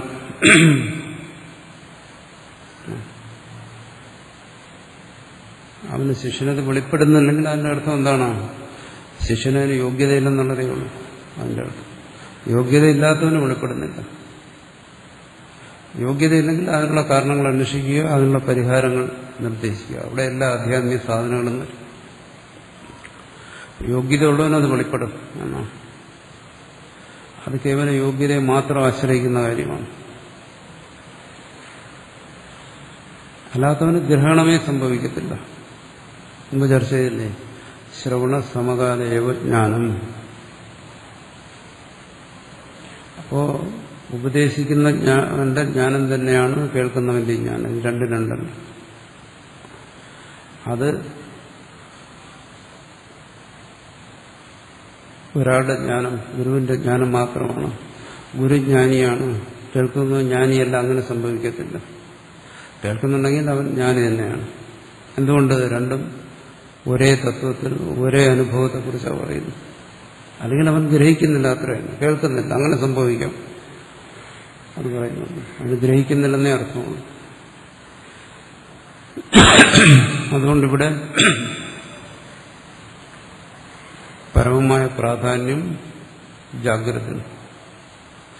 ബാക്കിയുള്ള അവസ്ഥകളെല്ലാം ദൃഷ്ടാന്തമാണ്. അതുകൊണ്ട് ഉറങ്ങാൻ ആവശ്യപ്പെടുകയല്ല, അതിനെക്കുറിച്ച് ഗ്രഹിക്കാൻ ആവശ്യപ്പെടുകയാണ് ജാഗ്രത. അതിലൊരു വിശേഷമുണ്ട്. ആ ഉറക്കത്തെക്കുറിച്ച് ചിന്തിക്കുന്നു. ജാഗ്രതത്തിൽ തന്നെ ജാഗ്രത എന്ന് പറയുന്ന ഒരു അനുഭവത്തെ വെച്ചുകൊണ്ട് തന്നെ ആ വിശേഷത്തെ വെളിപ്പെടുത്താൻ കഴിയുന്നില്ല. കാരണം ഇത് സങ്കീർണമായിപ്പോയി, സങ്കീർണമായിരിക്കുന്നു, വേർതിരിക്കാൻ കഴിയുന്നില്ല. എന്താണ് അവിടുത്തെ വിശേഷം പറയുന്നു? യദി പ്രാണ ശരീര സംഘാതമാത്ര ഭുക്തസ്യ സംഘാതമാത്ര അവിശേഷ തഥാ ആപിഷ്ടസ്യ അനാപിഷ്ടസ്യ ച പ്രതിബോധേ വിശേഷോ ന സ്യാത് സംഘാത വ്യതിരിക്തേതു പുനർഭോക്തരി സംഘാത സംബന്ധ വിശേഷ അനേകത്വാ പേഷണ അപേഷണകൃത വേദനായ സുഖ ദുഃഖ മോഹ മധ്യമ അധമ ഉത്തമ കർമ്മഫല ഭേദോവത്തേശ്ച വിശേഷോ യുക്തോ നതു സംഘാത മാത്രേ സംബന്ധ കർമ്മ ഫല ഭേദ അനുപത്തേ വിശേഷോ യുക്ത. അത് ഇവിടെ മുതൽ അങ്ങോട്ട് ചെയ്യുന്നത് ആ സുഷുപ്തിയിൽ അവിടെ കേവലമായ ആത്മാവ് നിരുപാധികനായി നിലനിൽക്കുന്നു, ഉപാധി വിനിർമുക്തനായി നിൽക്കുന്നു, ഏകനായി നിലനിൽക്കുന്നു. അതാണ് ബോദ്ധാവായും മന്ദാവായും എല്ലാം മാറുന്നത് എന്നുള്ള കാര്യത്തെ വളരെ അനുഭവയുക്തമായ രീതിയിൽ ഇവിടെ വിശദീകരിക്കുന്നു ഭാഷകാരൻ.